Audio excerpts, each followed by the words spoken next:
Hmm. Smells like 2020, not that great.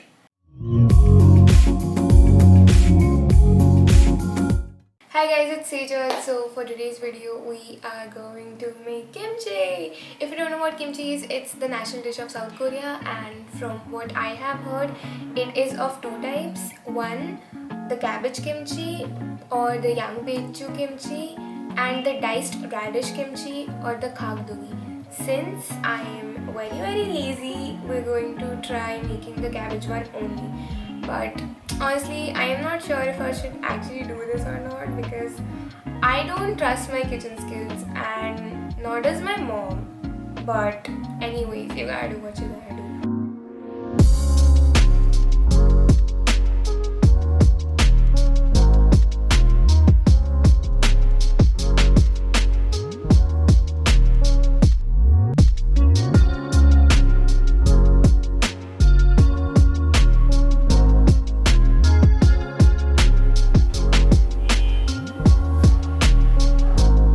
First of all, we're gonna take a cabbage because obviously that's what we are cooking. Usually, a Chinese cabbage is used, also known as the Napa cabbage, but unfortunately, it wasn't available in my neighborhood. So, we're gonna take an ordinary green cabbage and chop this into bite sized pieces. The first step is to soak the cabbage in water and salt to make it softer. For this, we're gonna stack chopped cabbage, water, and salt into 3 to 4 layers in this glass bowl. I will now let it sit for about an hour. Also, we need to toss this after every 30 minutes. Now, we're going to make the sauce or the paste or whatever it is called. For that, we will need a mixer, obviously, ginger garlic paste, an onion, a spoon of soy sauce, half a spoon sugar, and the rice porridge. I made this rice porridge off camera by using 1 cup of water and 2 spoons of rice flour and cooked it for about 5 minutes. After this, I'm gonna wash the cabbage at least 3 to 4 times to wash off all the salt. Now, I'm going to take a bowl and mix everything up. First, the cabbage, some green onions, the sauce, and some red chili powder. Korean chili flakes, also known as gochujang, are not that spicy compared to the Indian red chili. So don't just pour in a whole lot of Indian chili powder in your kimchi. Trust me, it will ruin everything.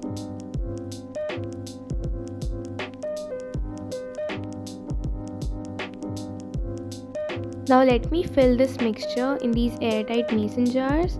I'm gonna pack it very tight but also leave some space above because the kimchi will bubble up while fermenting. Hopefully, fingers crossed. So it will need space for that.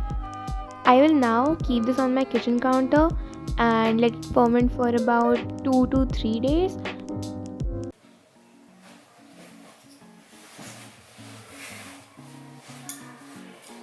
Hi. This is my kimchi. It has been 4 days and I am kind of excited to taste this because I made it all by myself.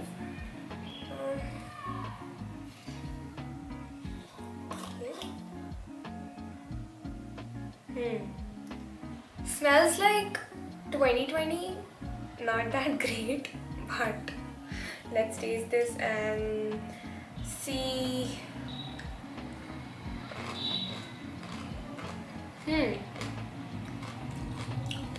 It's good. Not great. It's good for the first attempt.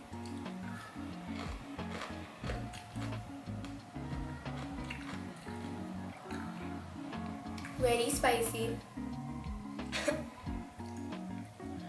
I am not a person who can tolerate spices. This is very spicy. This is so good. I can't believe I made it all by myself. It will probably taste better with rice because It's not bland, it is sour, but still I feel like it will go well with rice.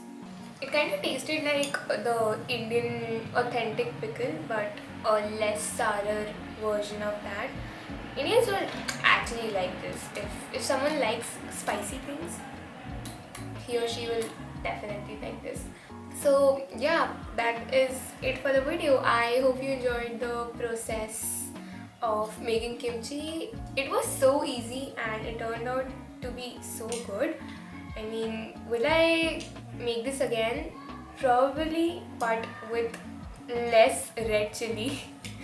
And yeah, you can also make this at home following this recipe if you want to. Let me know if you actually made this, and I'll see you soon. Bye.